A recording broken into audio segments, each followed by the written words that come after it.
நாம ஜெபிக்கலாம். சர்வ வல்லமுள்ள தகப்பனே, இந்த அருமையான வேத பகுதிக்காய் நாங்கள் உம்மை ஸ்தோத்திரிக்கிறோம். இந்த வேத பகுதி எங்கள் எல்லாருக்கும் ஆசீர்வாதமானதாய் இருக்கட்டும், பிரயோஜனமுள்ளதாய் இருக்கட்டும்.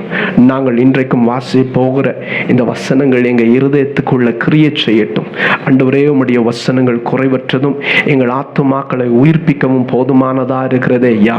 அப்பா, என் பேச்சும் என் பிரசங்கமும் மனுஷ ஞானத்துக்குரிய நயவசனமாய் இராமல் ஆவியினாலும் பலத்தினாலும் உறுதிப்படுத்தப்பட்டதா இருக்கட்டும்னு சொல்லி ஒப்பு கொடுக்கிறோம். வாயின் வார்த்தைகள், இருதயத்தின் எண்ணங்கள், ஆண்டவர் மனதின் யோசனைகள் எல்லாம் உமக்கு பிரீத்தியா இருக்கட்டும். மீதியான நேரங்கள் சகலமும் அப்பா நீங்க எங்களுக்கு ஆசீர்வதிச்சு கொடுங்க. உங்க நாமம் மகிமைப்படுவதாக. உயிர்த்தெழுந்த இயேசு கிறிஸ்துவின் நாமத்தில் ஜெபிக்கிறோம் எங்கள் ஜெபம் கேளும் ஜீவனுள்ள நல்ல பிதாவே, ஆமென். அமர்ந்திருப்போம். மணவாளனாகிய இயேசு கிறிஸ்துவின் நாமத்தினாலே உங்களை வாழ்த்துகிறேன். I greet you all in the name of our Lord and Savior Jesus, who is coming bridegroom. Hallelujah. அருமையான கர்த்தருடைய பிள்ளைகளை, நாம் தொடர்ச்சியாக ஒப்பு கொடுக்கிறதை குறித்து தியானித்து வருகிறோம். விசேஷமாக கடந்த ஞாயிற்றுக்கிழமை ஒப்பு கொடுத்ததில் காணப்படுகிற வல்லமை என்று சொல்லி தியானித்தோம்.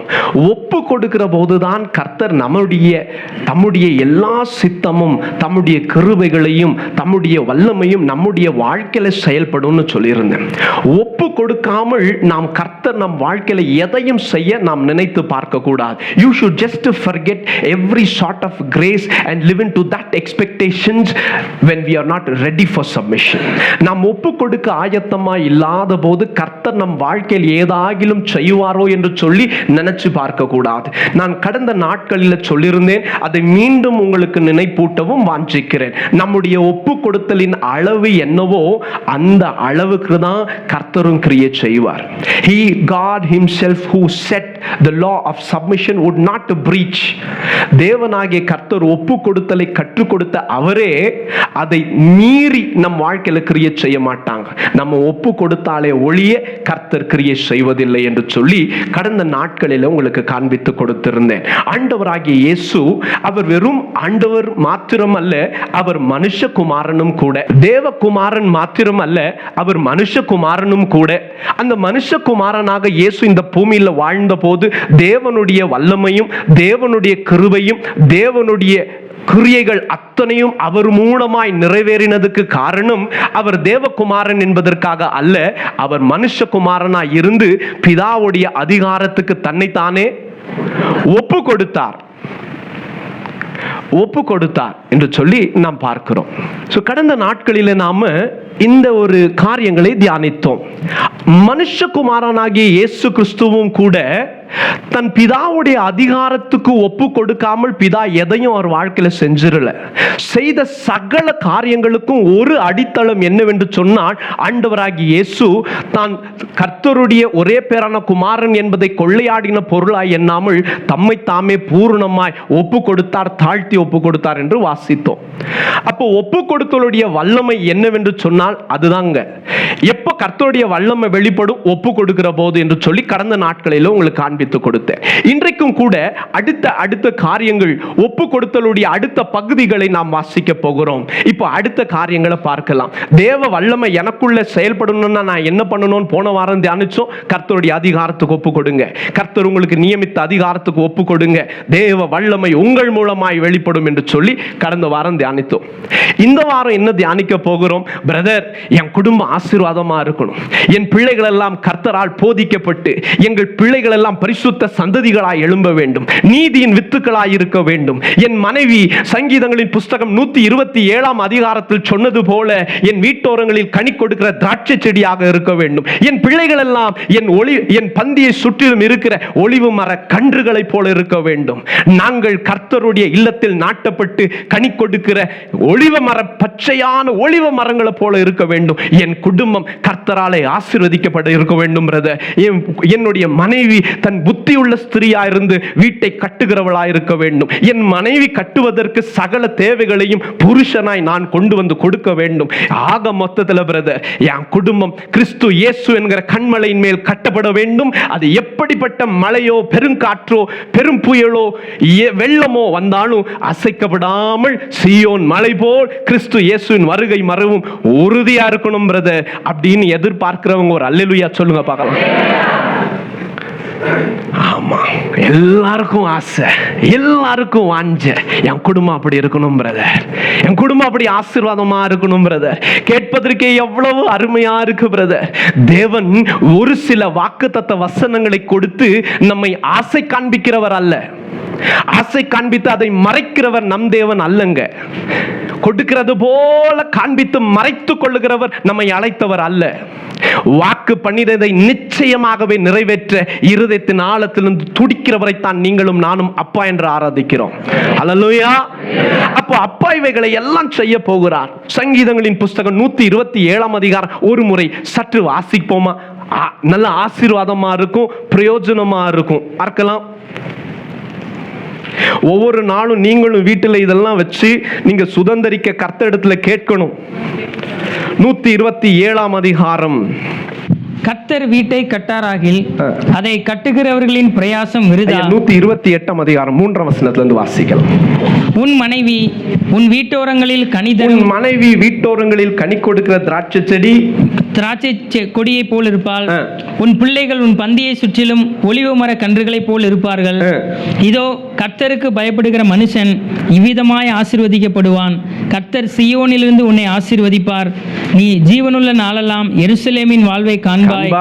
நீ உன் பிள்ளைகளின் பிள்ளைகளையும் இஸ்ரவேலுக்கு உண்டாகும் சமாதானத்தையும் காண்பாய். நீ உன் பிள்ளைகளின் பிள்ளைகளையும் இஸ்ரவேலுக்கு உண்டாகுகிற சமாதானத்தையும் நீங்கள் காண்பீர்கள். அல்லேலூயா. ஆமென். ரொம்ப சந்தோஷம். வாஞ்ச இப்படி இந்த ஆசீர்வாதங்களை எல்லாம் நாம் சுதந்திரித்துக் கொள்ள வேண்டும் என்று வாஞ்ச. ரொம்ப சந்தோஷம்தான். ஆனா யாருடைய குடும்பம் இப்படி கட்டப்படும்? வேதம் இவ்விதமாய் சொன்னாலும் கூட ஏன் இன்றைக்கும் குடும்பங்கள், கர்த்தருக்குள்ள கிறிஸ்தவ குடும்பங்களும் கூட, கிறிஸ்துவை அறிந்தவர்கள், சபைக்குள் காணப்படுகிறவர்களும் கூட, ஏன் குடும்பங்கள் இன்றைக்கு ஒரு உறுதியான ஸ்தலத்தில் இல்லாமல் இருக்கிறது? ஏன் ஒரு உறுதியான அடித்தளங்கள் இல்லை? நான் எப்பவுமே சொல்லியிருக்கிறேன், we all want the goodness but we don't want the conditions. நமக்கு எல்லா நன்மைகளும் வேணும், அந்த நன்மைகள் காட்டுகிற நிபந்தனைகள் நமக்கு வேண்டாம். I've always told you that is humanity nature. அதுதான் நம்முடைய மனுஷிக சுய சுபாவமே. அதுதான். ராஜ்யம் வேணும், ராஜா வேண்டாம். சமாதானம் வேணும், சமாதான பிரபு வேண்டாம். நன்மைகள் வேணும், அதை கொடுக்கிற தேவன் வேண்டாம். அருமையான கர்த்தருடைய பிள்ளைகளே, அப்போ இந்த ஒரு குடும்பம் இவ்விதமாய் ஆசீர்வாதமாய் இருக்க வேண்டுமானால், குடும்பமாய் கடந்து ஓடி வந்திருக்கிற உங்களுக்கு இன்றைக்கும் கர்த்தர் உங்க குடும்பத்தை ஆசீர்வதிக்க வாஞ்சிக்கிறார் என்று மாத்திரம் நான் கிறிஸ்து இயேசுவுக்குள் விசுவாசிக்கிறேன். கர்த்தர் உங்க குடும்பங்களை இப்படித்தான் ஆசீர்வதிக்க நினைக்கிறார். உங்க குடும்பங்களை கர்த்தர் இப்படித்தான் கட்ட நினைக்கிறாங்க. உங்க குடும்பங்கள் இவ்விதமாகத்தான் அநேகருக்கு முன்பாக சாட்சி உள்ளதாக மாற வேண்டும் என்று சொல்லி கர்த்தர் வாஞ்சிக்கிறார் என்று சொல்லி அவருடைய வேலைக்காரனாய் நான் உணர்கிறேன். அப்ப இப்படி கர்த்தர் எங்களை ஆசீர்வதிப்பாரா பிரதர்? நிச்சயமா ஆசீர்வதிப்பாங்க. நிச்சயமா உங்களை கர்த்தர் அப்படி ஆசீர்வதிப்பாங்க. ஆனா நாங்க செய்ய வேண்டியது என்ன பிரதர்? நாங்க செய்ய வேண்டியதுதான் என்ன? உன் மனைவி வீட்டோரங்களில் கனி கொடுக்கிற திராட்சை கொடியா இருக்க வேண்டுமானால் செடி கிறிஸ்து இயேசுவா இருக்க வேண்டும். உன் பிள்ளைகள் உன் பந்தியை சுற்றிலும் ஒலிவ மர கன்றுகளாய் இருக்க வேண்டுமானால் அந்த பந்தியை ஆயத்தப்படுத்தினவர் கர்த்தராயிருக்க வேண்டும். பந்தியை ஒழுங்குபடுத்துகிறவர் ஆண்டவராகிய இயேசு. It is Jesus who prepares the table. எப்போதும் பந்தியை ஆயத்தப்படுத்துகிறவர் கர்த்தர். அதை நல்லா தெரிஞ்சுக்கங்க. It is God who always prepares the table. He can prepare a table for more than lakhs in the desert. He can prepare a table. He does prepare a table. அவர்தான் எப்போதும் மேஜை ஆயத்தப்படுகிறவர். ஆனால் நாம செய்ய வேண்டியது என்ன பிரதர்? நம்ம என்ன செஞ்சா எங்க குடும்பங்கள் எல்லாம் கர்த்தருக்குள் இவ்விதமாய் ஆசீர்வாதமா இருக்கும்?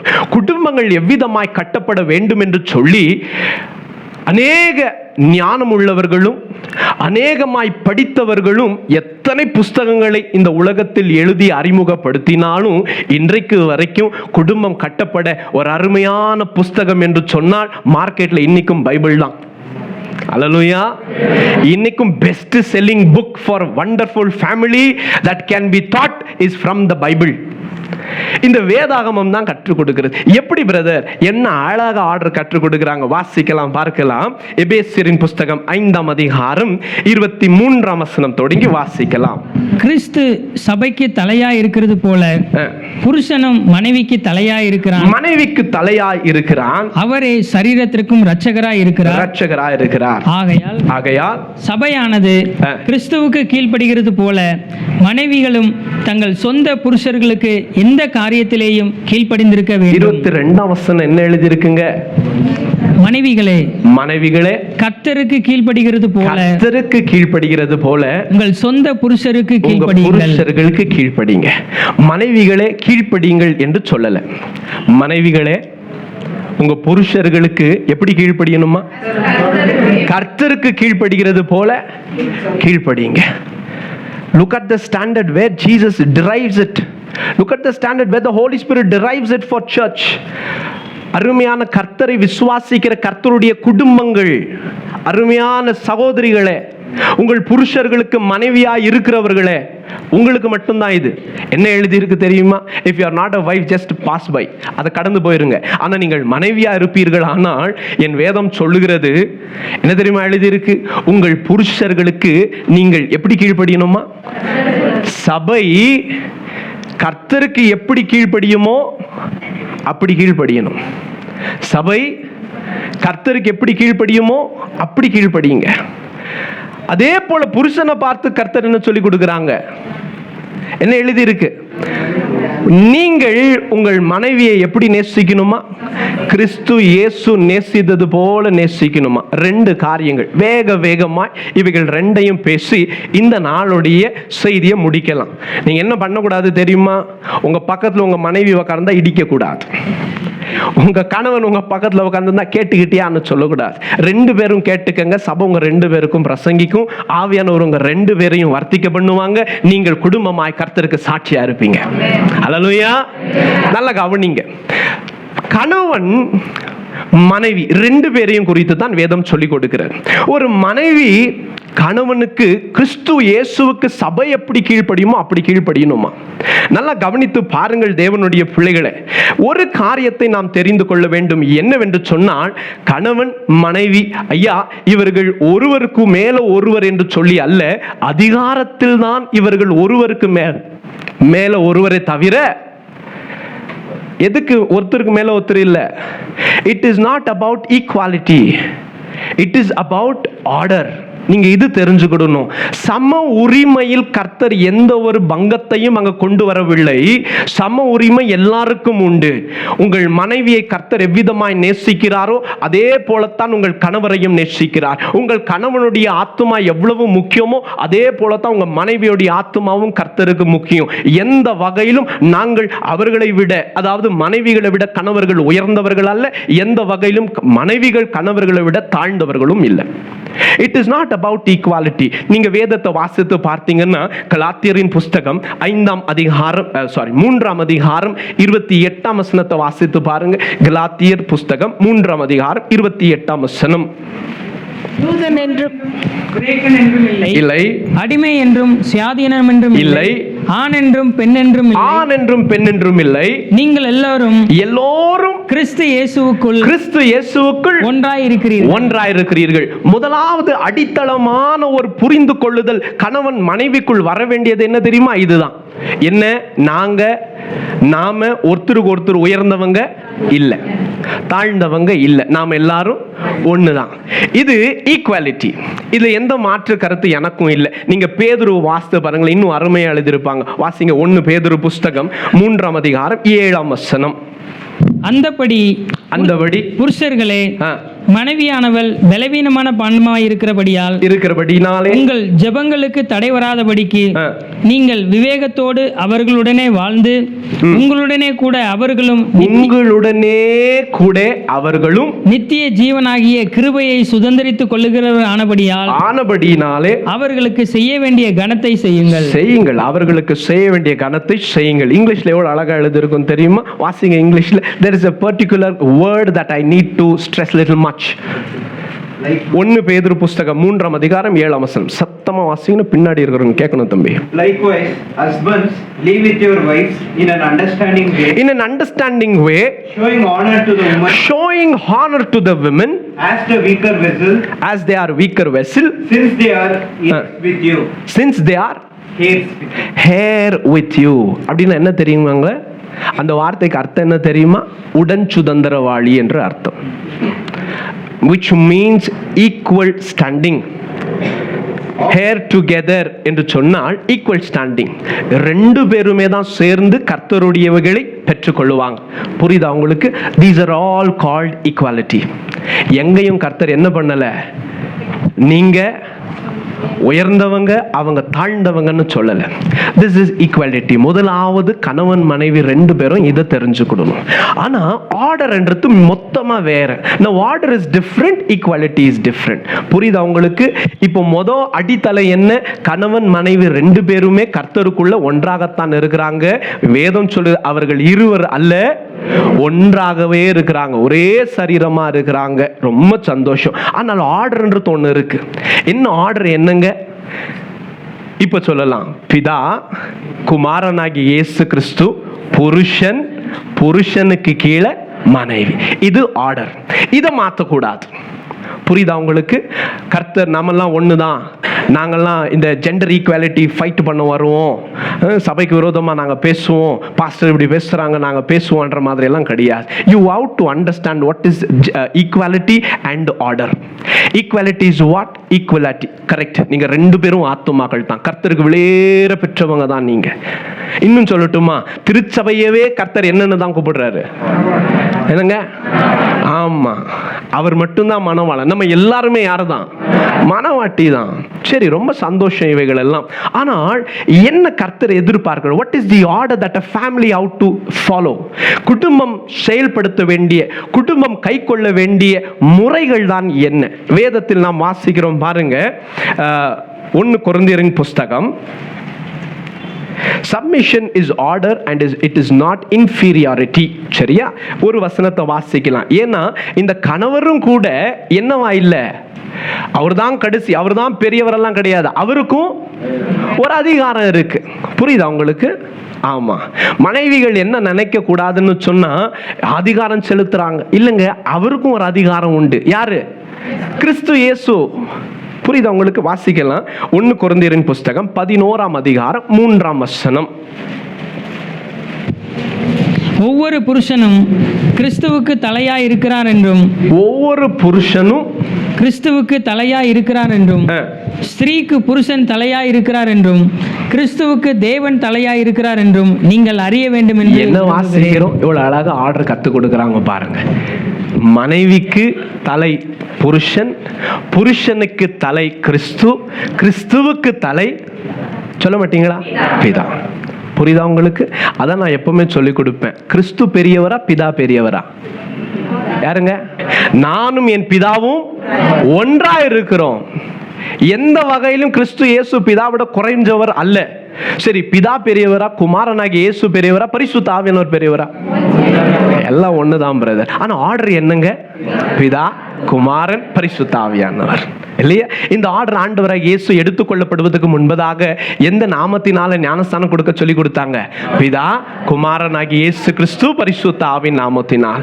இப்படி வருகிறதுனால மனுஷருங்க நாம என்ன நினைச்சிடுறோம்? ஃபர்ஸ்ட் ஸ்தானம் யாருக்கு? பிதாவுக்கும். 2வது ஸ்தானம் குமாரனாகி இயேசுவுக்கும். 3வது ஸ்தானம் பரிசுத்த ஆவியானவருக்கு நினைச்சிடுறோம். இல்ல இல்ல இல்ல இல்ல, இது 3ம் ஒண்ணுதான். இது ஆர்டர் பாருங்களேன். இப்ப நம்மையும் கூட தேவனாகிய கர்த்தர் தம்முடைய சொந்த சாயலில் உண்டாக்கின நம்மை கர்த்தர் அடுத்த ஆர்டர்ல யாரை வச்சிருக்கிறாங்க? புருஷனை வச்சிருக்கிறாங்க. மனைவியிடத்திலிருந்து புருஷனை எழுப்பல, புருஷனிடத்திலிருந்து தான் மனைவியை கொண்டு வந்தாங்க. Now that is the order that we need to catch up. அதுக்கு ஒப்பு கொடுக்க கஷ்டமா இருக்கும், ஒப்பு கொடுக்க சுய இடம் கொடுக்காது. இவைகளை எல்லாம் குறித்து நான் வேகமாக உங்களுக்கு காண்பித்து கொடுத்து இன்றைக்கும் நாம கடந்து போகிறோம். ஏன் இன்றைக்கு கஷ்டமா இருக்கு? ஒரு மனைவிக்கு தன்னுடைய புருஷனுடைய அதிகாரத்துக்கு ஒப்பு கொடுக்க ஏன் கஷ்டமாக இருக்கு? Why is it difficult for a wife to submit to their husband? நான் கடந்த நாட்களில் உங்களுக்கு சொல்லி கொடுத்தேன். ஒப்பு கொடுத்தல் என்பது குருட்டுத்தனமாய் ஒப்பு கொடுக்க வேதம் நமக்கு சொல்லல, இல்லையா? எல்லாவற்றிலும் ஒப்பு கொடுங்க. ஆனா வேதத்துக்கு புறமானதா இருக்குமானால் உங்கள் மேல் இருக்கிற அதிகாரம் சொன்னாலும் நீங்க என்ன பண்ண வேண்டிய அவசியம் இல்லை, கேட்க வேண்டிய அவசியம் இல்லை. அருமையான கர்த்தருடைய பிள்ளைகளை தொடர்ந்து கவனித்து கேளுங்கள். உங்கள் குடும்பங்களை கர்த்தர் ஆசீர்வதிக்கவும் அவைகளை பழுகி பெருகவும் பண்ண போதுமானவராக இருக்கிறார். முதலாவதாக, இப்போ மனைவிகள் புருஷர்களுக்கு ஒப்பு கொடுக்க வேண்டும் என்று எழுதியிருக்கு. சரியா? புருஷர்கள் மனைவியை நேசிக்க வேண்டும் எழுதியிருக்கு. Submit, love. Submit as church submits to Christ, love as Christ loved the church. மனைவிகள் நினைக்கலாம் புருஷர்களுக்கு நாங்க ஒப்பு கொடுக்கிறது தான் கஷ்டம்னுட்டுன்னு. பட் ஆனா நீங்க வேதத்தை வாசித்து பாருங்க, ஒப்பு கொடுங்கன்னு மனைவிகளுக்கு சொன்ன வேதம் புருஷர்களுக்கு என்ன சொல்லுங்க, என்ன எழுதியிருக்கு? எப்படி நேசிக்கணுமா?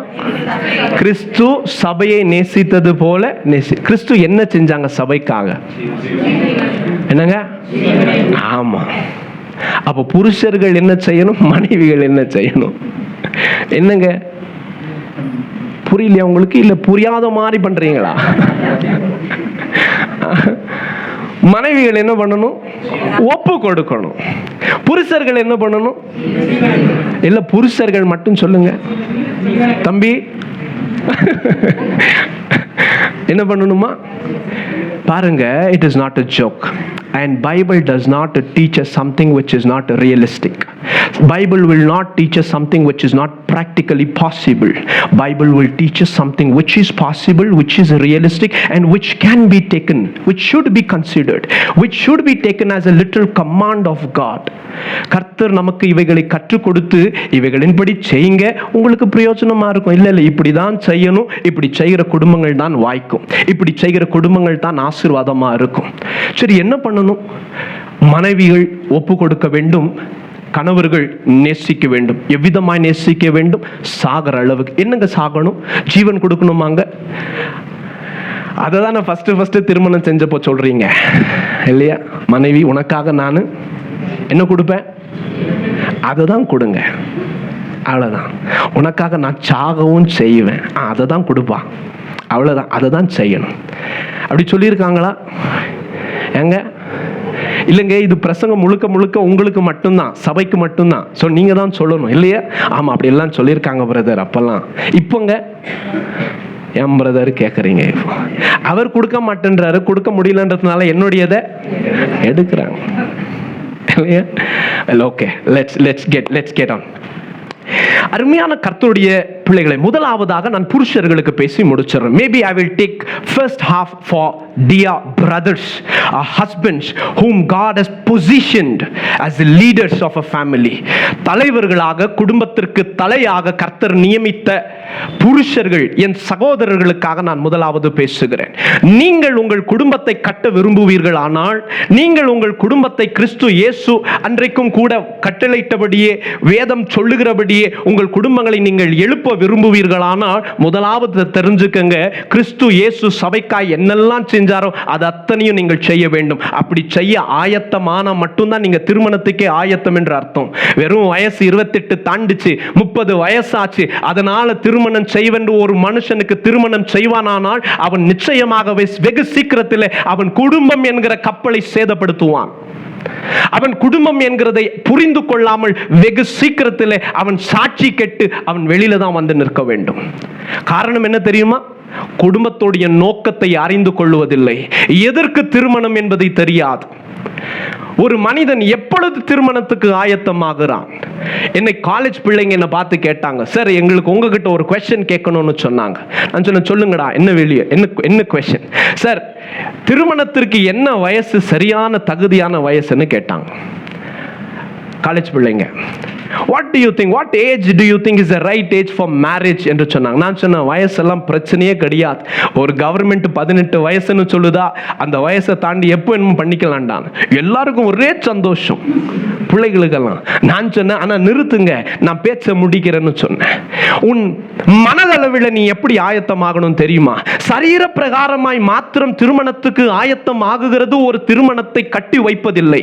அந்த குடும்பம் செழிப்பதில்லை, அந்த குடும்பம் வாழ்ந்து திகழுவதில்லை, அந்த குடும்பம் மற்றவர்களுக்கு உதாரணமாய் மாறப்போகிறதும் இல்லை. அப்ப என்ன பிரதர் வேணும்? வாங்க புருஷர்களே, நீங்கள் உங்களுடைய சுயங்களை எல்லாம் மற்ற ஒரு ஆத்துமாவுக்காக, உங்க மனைவிக்காக உங்க விருப்பங்கள், உங்களுடைய யோசனைகள், உங்களுடைய ஆசைகளை எல்லாம் விட்டு அவளுக்காக, அவளை எப்படி ஆகலும் கிறிஸ்து இயேசுவோடு கூட நீங்கள் உடன் சுதந்திரித்துக் கொள்ளும்படியா அவளுக்காக விட்டு கொடுக்க நீங்க ஆயத்தமா பிரதர்?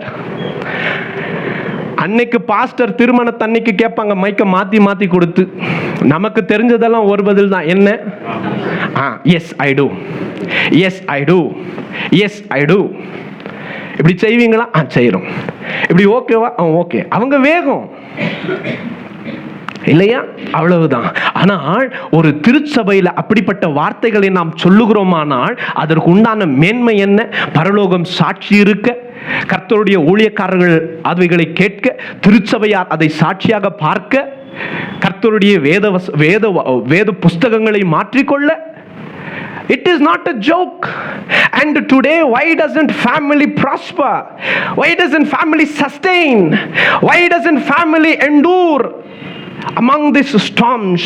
வரக்கூடிய இந்த எல்லா புயல் காற்றில் ஏன் குடும்பங்கள் தடுமாறி போகிறது தெரியுமா? காரணம் இவ்வளவுதான். ஏன் சுயம் சாகல. சுயம் சாகாம குடும்பத்தில் வாழ்வு வரணும்னு நினைக்க கூடாது. உன் குடும்பம் ஜீவனற்றதாகத்தான் இருக்கும். அந்த பிள்ளைகளுக்கு இதை தான் நான் கடைசியா சொல்லி முடிச்சேன். When a man is dead, he becomes ready for marriage. When a woman is dead, she becomes ready for marriage. These two dead coming together brings life அப்படின்னு ஒரே சந்தோஷம் பிள்ளைகளுக்கு. ஏன்னா அதுதான் உண்மை. கர்த்தருடைய பிள்ளைகளே, அதுதான் உண்மை. அவர்களுக்கு மறைமுகமாக நான் பிரசங்கத்தை தான் செய்தேனே தவிர வேறொன்றும் பெருசா நான் சொல்லிடல. இது கிறிஸ்து இயேசு காண்பித்து கொடுத்தது. ஒரு மனுஷன் சுயத்துக்கு சாக வேண்டும். நீங்கள் சுயத்துக்கு சாகாமல் எந்த உறவையும் நீங்கள் தொடர்ச்சியாக கொண்டு செல்ல முடியாது. Do you know that? You cannot continue a relationship without you dying for yourself. ஒரு ஃப்ரெண்ட்ஷிப்பை கூட நீங்க தொடர்ச்சியாக கொண்டு போக முடியாதுங்க. எனக்கு பிரியம், ஆனா என் ஃப்ரெண்டு சொல்றாங்க கிறிஸ்துவுக்குள்ள கரெக்டானதை சொல்றான், நான் கேட்டுதான் ஆகணும். என் சகோதரனோடு என்னுடைய உறவு அப்படியே தங்கியிருக்க வேண்டுமானா கிறிஸ்துவுக்குள் அவன் சொல்லுகிறது கரெக்டா தான் இருக்கு. ஆனால் எனக்கு பிடிக்கல, இருந்தாலும் சரி நான் செய்யணும். ஏன் தெரியுமா? அவன் கரெக்டா தான் சொல்றான், அதை நான் ஏற்றுக்கொள்ள வேண்டும். அப்பதான் இந்த உறவு தொடர்ந்து செயல்படும். இப்படிப்பட்ட உறவுகளுக்கே நாம நம்முடைய சுயத்தை விட்டு கொடுத்தாதான் உறவை மெயின்டைன் பண்ண முடியும்னு சொன்னா, நீங்க யோசித்து பாருங்க, எது பிரிக்கிற வரைக்கும் ஒன்னா இருக்க போனோம்? சொல்லுங்க. மரணம் பிரிக்கிற வரைக்கும் ஒன்னா இருக்க போறோம் கர்த்தர் முன்னாடி வாக்கு பண்ணி இருக்கிறோம். அப்படி இருக்கிற போது என்ன பண்ண முடியாது? நாம சுயத்தை வைத்துக்கொண்டு குடும்பத்தை செயல்படுத்த முடியாது. சுயத்தை வைத்துக்கொண்டு குடும்பத்தை நடத்த முடியாது. உங்கள் சுயங்கள் சாகட்டும். அருமையான சகோதரர்களே, அப்படி எல்லாத்தையும் விட்டு கொடுத்தா எங்களுக்குன்னு ஒண்ணுமே இல்லையா பிரதர்? உங்களுக்கு உண்டானது எல்லாம் இருக்கு. எங்க இருக்கு தெரியுமா? அப்படி நீங்க சாகிறதுல தான் இருக்கு. நான் சொன்னேன் இல்லையா, God does not kill anyone. He kills just to resurrect. ஹல்லேலூயா. நான் சொல்றது புரியுதா உங்களுக்கு? கிறிஸ்து இயேசு யாரையும் மரணத்துக்குள் தள்ளுகிறவர் அல்ல, மரணத்துக்குள் நடத்துகிறதே உயிர்த்தெழும்ப செய்யத்தான்.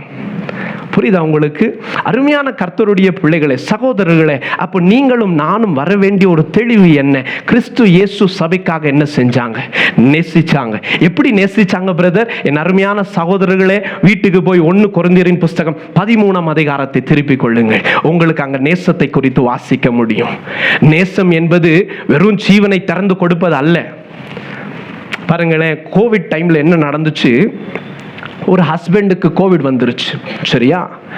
எல்லாரும் கூட தங்கள் ஜீவனை பெருசா நினைச்சு, ஒரு சில குடும்பங்கள் பெற்ற தாயா இருந்தாலும் சரி, கட்டின மனைவியா இருந்தாலும் சரி, அவங்களுக்கு வியாதி வந்துருச்சு, அந்த வியாதி நம்ம எங்க தாக்கி விடுமோ என்று சொல்லி தூரமாய் கடந்து போன குடும்பங்களும் உண்டு.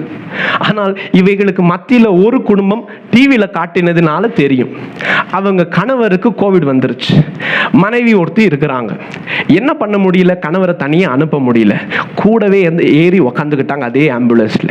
அவர் மரித்தால் அவரோடு கூட நானும் சாகரம், பரவாயில்ல விடுங்க ஏன்னு போயிட்டாங்க. அருமையான கர்த்தருடைய பிள்ளைகளை நல்லா கவனித்து கேளுங்கள். We cannot establish anything that has life until we go through this death. The price for life is death. நான் சொல்லுகிறது புரியுதா உங்களுக்கு? இப்போ உதாரணத்துக்கு அருமையான சகோதரர்கள், புருஷர்கள் விசேஷமா எல்லாரும் வாசிங்க. ஒரு சில வசனங்களை நான் உங்களுக்கு காட்டி கொடுக்க ஆசைப்பட்டுக்கிறேன். மத்தேயு புஸ்தகம் 16ஆம் அதிகாரம் 25ஆம் வசனத்தை வாசிங்க. தன் ஜீவனை பிரதர், நான் ஏன் பிரதர் கொடுக்கணும்? நான் தான் சாகணுமா? எப்போவும் நான் தான் போய் பேசணுமா? எப்போவும் நான் தான் நின்று இதெல்லாம் செயல்படுத்தணுமா? கேளுங்க, வாசிங்க. மத்தேயு 16:25. தன் ஜீவனை ரட்சிக்க விரும்புகிறவன் அதை இழந்து போவான். என் நிமித்தமாக தன் ஜீவனை இழந்து போகிறவன் அதை கண்டடைவான். என்ன பிரின்சிபல் என்னங்க இங்க? கண்டடைய வேண்டுமானால் அதனுடைய முறை என்ன சொல்ல மாட்டீங்களா? உங்களுக்கு புரிஞ்சுச்சா புரியலையா? மத்தேயு 16:25. What is the rule there? Thumb rule அங்க இருக்கிறது என்ன? நீங்கள் பெற்றுக்கொள்ள வேண்டுமானால் இழக்கணும். அப்போ பெற்றுக்கொள்ளுகிற வழி என்ன? இழக்கிறது. புரியுதா உங்களுக்கு? வாசிக்கலாம், இன்னொரு வசனத்தையும் வாசிக்கலாம். Maybe you will enjoy this one. John chapter 12 verses 24. யோவான் புஸ்தகம் 12ஆம் அதிகாரம் 24ஆம் வசனம். இதெல்லாம் யாருக்காக நம்ம வாசிக்கிறோம்? ஆமா, புருஷர்கள் மட்டும் பேச மாட்டேன்றீங்க. வாசிங்க ஐயா. மெய்யாகவே நான் உங்களுக்கு சொல்லுகிறேன், கோதுமை மணியானது, நல்ல கவனிங்க, கோதுமை மணியானது நிலத்தில் விழுந்து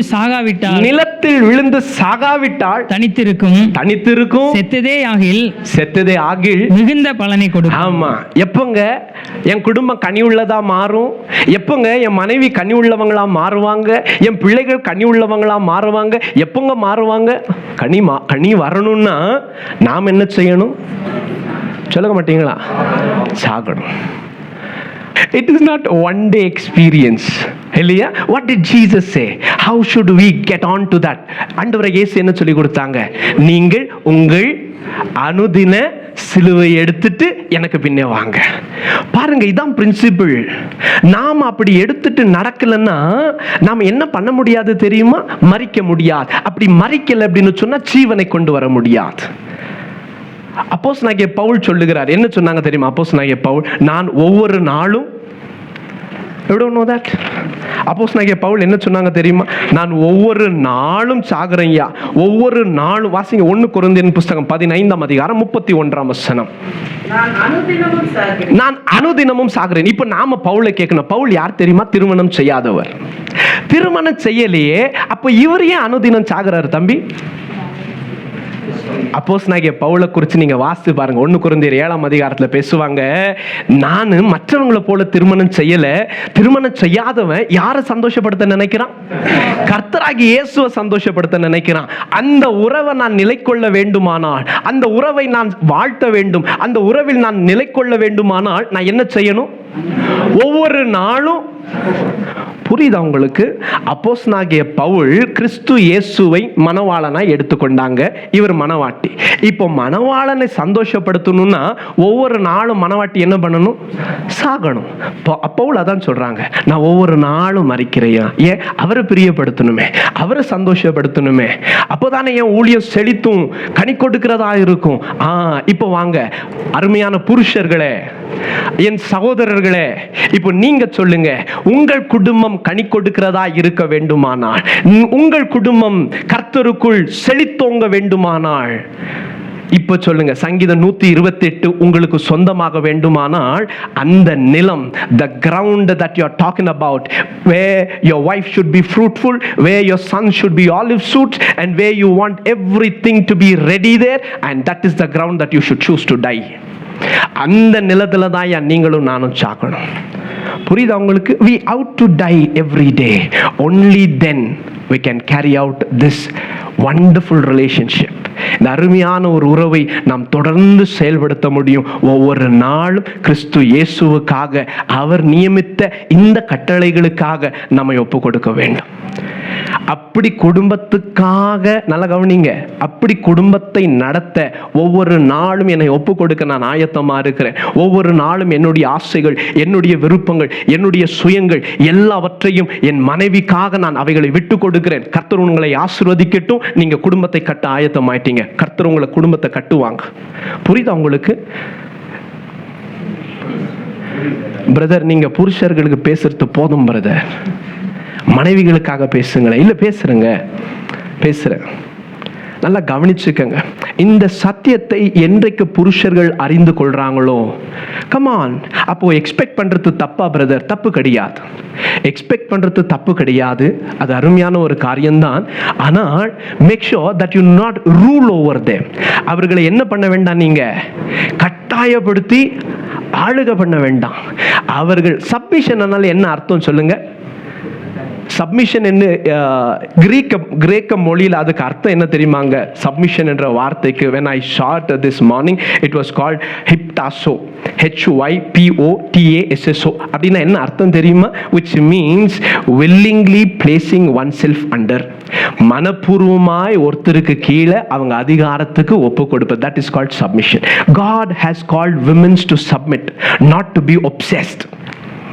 And when you free, உங்களுடைய மனப்பூர்வமாய் நீங்கள் உங்களை ஒப்பு கொடுக்கிற போதுதான் உங்களுடைய கனம் வந்து சேரும். புருஷர்களே, நீங்கள் உங்க மனைவிகளை நேசிக்கிற போதுதான் உங்களுடைய கனம் உங்களுக்கு வந்து சேரும். எப்படிங்க நேசிக்கணும்? மறுபடியும் சொல்லுகிறேன். 1 கொரிந்தியரின் புஸ்தகம் 13ஆம் அதிகாரத்தை திருப்பிக் கொள்ளலாம். கடைசியாக இதை வாசித்து நாம சகோதரிகளுக்காக பேசலாம். 1 கொரிந்தியரின் புஸ்தகம் 13ஆம் அதிகாரம். நல்ல அறிமுகமான அதிகாரம் தான், நம்ம வாசிக்கலாம். 13ஆம் அதிகாரம் வசனம் 4 தொடங்கி. அன்பு நீடிய சாந்தமும் தயவும் உள்ளது. ஐயா, புருஷர்களே, மனைவிகளை நேசிக்க வேண்டும் என்று கட்டளை பெற்றவர்களே, எப்படி நேசிக்கணுமா? உங்க அன்பு எப்படி இருக்கணும்? வாசிங்க. அன்பு நீடிய சாந்தமும் தயவும் உள்ளது. அன்புக்கு பொறாமை இல்லை. அன்பு தன்னை புகழாது. இருமாப்பாயிராது. ரெண்டு மாப்பா இருக்காது. அயோக்கியமானதை செய்யாது. தற்பொழிவை நாடாது. சினம் அடையாது. தீங்கு நினையாது. அநியாயத்தில் சந்தோஷப்படாமல். சத்தியத்தில் சந்தோஷப்படும். சகலத்தையும் தாங்கும். சகலத்தையும் விசுவாசிக்கும். சகலத்தையும் நம்பும். சகலத்தையும் சகிக்கும். அன்பு ஒரு காலமும் ஒழியாது. தீர்க்க தரிசனங்கள் ஆனாலும் ஒளிந்து போகும். அந்நிய பாஷைகள் ஆனாலும் ஒழியும். அறிவானாலும் ஒளிந்து போகும். நம்முடைய அறிவு குறைவுள்ளது. நாம் தீர்க்க தரிசனம் சொல்லுதலும் குறைவுள்ளது. நிறைவானது வரும்பொழுது குறைவானது ஒளிந்து போகும். நான் குழந்தையா இருந்த போது. இல்லைங்க, இப்ப நீங்க 13ஆம் வசனத்தை வாசிங்க. 13ஆம் அதிகாரம் 13ஆம் வசனம். இப்பொழுது விசுவாசம், நம்பிக்கை, அன்பு மூன்றும் நிலைத்திருக்கிறது. இவைகளில் அன்பே பிரதானம். 14:1. அன்பை நாடுங்கள். ஞான வரங்களையும் விரும்புங்கள். விசேஷமாய் போதுங்க. இவ்வளோ அன்பு என்ன செய்யும்? புருஷர்களே, உங்கள் மனைவியிடத்தில் அன்பு கூறுங்கள், கிறிஸ்து இயேசு சபையில் அன்பு கூர்ந்தது போல. சரியா? இப்ப எப்படி பிரதர் அன்பு கூறணும்? அன்புனா என்ன பிரதர்? இதை வாசிங்க. இங்க சபையில நடக்கிற திருமணங்களுக்கு, இந்த சபையில இந்த திருமணத்திற்கான அந்த ஒரு கார்டு பண்ணுவாங்க இல்லையா, சர்வீஸ் ஆர்டர். அதுல இந்த 1 கொரிந்தியர் 13 தான் போடுவோம் நாங்க. we prefer putting that so that these married couples can spend time, at least some time. அது எப்பயாவது பார்க்கிற போது அன்பு என்னவென்பதை தெரிந்து கொள்ளட்டும்னு சொல்லி அது அத்தனையும் ஒரு பக்க கார்டில் அடிச்சிருப்போம். இப்போ சமீபமாக கல்யாணம் பிள்ளைங்க பார்த்துருந்தீங்களா? பார்த்துருந்தீங்களா? ரொம்ப சந்தோஷம் இல்லையா? ஆமாம், இவ்வளவு அன்பு செய்யணும், இவ்வளவு செய்யணும்னா ஒரு மனுஷன் சாகாம செய்ய முடியாது. You cannot do all these things. These are all the signs of a dead man. அவனுக்குன்னு சுயமா எதுவுமே இல்லை. பாருங்களேன், இது அத்தனையும் செய்யணும்னா அவன் மரித்து தான் இருக்கணும் இல்லையா? He is absolutely dead for everything that is concerning himself. அவன் சுயத்தை குறிக்கிற எல்லாமே மரித்ததா இருக்கிறது. அப்படி மரித்தது மட்டும்தான் என்ன பண்ண முடியும்? அவ்வளவு அப்படி, அதுதான் ஸ்டாண்டர்ட். இப்போ நீங்கள்லாம் தீர்மானிக்கணும், எவ்வளவு நேசிக்கிறவங்களா இருக்கிறீங்க. பிரதர், நான் எதிர்பார்க்கிறத செஞ்சா நான் நேசிப்பேன், நான் எதிர்பார்க்கிற வண்ணமாய் நடந்து கொண்டால் நான் நேசிப்பேன். அப்படி இல்லைன்னா என்னாலலாம் நேசிக்க முடியாது பிரதர். கர்த்தருடைய நேசம் நமக்குள் இல்லை என்ற அர்த்தம் சகோதரரே. என் மனைவி என்னோடு இணைந்து போகாவிட்டால் என்னால் நேசிக்க முடியாது. That is not what God has taught us about love. அருமையான ஸ்டான்லி அப்பா வந்துட்டு அதை இப்படியாக சொல்லுவாங்க, ரெண்டு விதமான அன்பு உண்டு. If because love, in spite of love. ரெண்டு லவ். பிகாஸ் ஆஃப் லவ் அப்படின்னா என்ன அர்த்தம் தெரியுமா? எதுக்கு நேசிக்கிறீங்க? ஏன்னா அவங்க இப்படி எல்லாம் செய்கிறாங்க எனக்காக, ஏன்னா அவங்க இப்படி எல்லாம் நடந்துக்கிறாங்க எனக்காக, ஏன்னா என் மனைவி இவ்வளவு செய்கிறாங்க, இவ்வளவு உழைக்கிறாங்க, இவ்வளவு போராடுறாங்க, இவ்வளவு வேலைகளை செய்கிறாங்க, இவைகளை எல்லாம் செய்கிறாங்க. All these are called, you know what? Because of love. Because I love. Because of this I love. But what is the expectation of God? In spite love. இப்படி இருந்தும் நேசிக்கணும். அதுதான் கர்த்தர் காட்டி கொடுக்கிறது. இது சாதாரணமானது அல்ல. அந்த மனிதன் மரித்திருக்க வேண்டும். சுயத்துக்கு மரித்திருக்கிறவன் மாத்திரமே அப்படி நேசிக்க முடியும். சுயத்துக்கு மரித்தவன் மாத்திரம்தான் அப்படி தகுதியே இல்லை என்று சொல்லுகிற போதும் அவர்களால் நேசிக்க முடியும். அவர்கள்தான் வேதத்தின்படி சரியான புருஷர்கள். ஐயா, புரியுதா உங்களுக்கு? நான் என்ன பிரதர், காலையில் வேலைக்கு போகிறேன், ராத்திரி வர சம்பாதிச்சுட்டு கொண்டாந்து இவங்களுக்கு தான் கொட்டுறேன், இனி அவங்க தானே செய்யணும், எல்லாம் கிடையாது.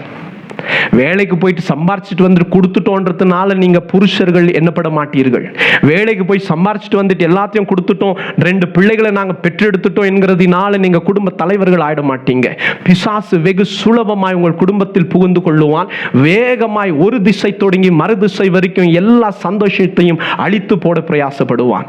அருமையான கர்த்தருடைய பிள்ளைகளே, நீங்களும் நானும் செய்ய வேண்டிய காரியங்கள் என்ற இன்னைக்கு திருமணம் ஆகாதவர்களும் கூட இந்த சத்தியத்தை தெரிஞ்சுக்கிடணும். இதை கேட்டு அவன் யோசிக்கணும், அவசரமா இப்பவே திருமணம் செய்யணுமா இல்லை இன்னும் கொஞ்சம் டைம் எடுத்துக்கலாமான்னுட்டு, இல்லையா? ஆமா, உங்களுடைய திருமண ஆசைகளை நான் தூர தள்ளுகிறவன் அல்ல. இதெல்லாம் ஒழுங்குங்க. இதை தெரிஞ்சுக்கிட்டீங்கன்னா உங்க குடும்ப வாழ்க்கை ஆசீர்வாதமா இருக்கும் தம்பி. பரவாயில்லைங்க, பரவாயில்ல, ஒன்றும் இழந்துட மாட்டீங்க நீங்க.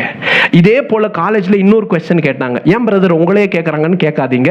That is the freedom that I have given to my children so that they can ask me. என்ன கேட்டாங்க? பிரதர், ஒரு ஹஸ்பண்ட் ஒய்ஃப் 2 பேர்ல யார் சார் ஃபர்ஸ்ட் மன்னிப்பு கேட்கணும்னு கேட்டாங்க. கணவனா மனைவியா, யார் மன்னிப்பு கேட்கணும்? நீங்க சொல்லுங்க என்னிடத்துல. யாருங்க? கணவனா? இல்ல, ஃபர்ஸ்ட் சகோதரிகளை கேட்கலாம். மனைவிகளே நீங்கள் சொல்லுங்கள், ஏதோ ஒரு ஆர்குமெண்ட், ஏதோ ஒரு டிஸ்அக்ரிமெண்ட், யார் ஃபர்ஸ்ட் வந்து பேசணும்னு நினைக்கிறீங்க? அவர் அந்த பக்கமா போனா இந்த பக்கமா போகும். எதிர்க்கவே வந்தாலும் எங்கேயோ பார்த்துட்டு போற மாதிரி போகும். பார்க்கலையா? ரைட், இருக்கட்டும். இப்போ நீங்க சொல்லுங்க, யார் வந்து ஃபர்ஸ்ட் பேசணும்? நம்ம மனைவி வந்து பேசணும். 2 பேரும், அதாவது 1 2 3 சொல்லிட்டு வந்து பேசணுமா? எப்படிங்க, எப்படி பேசணும்? யார் பேசுவா ஃபர்ஸ்ட்?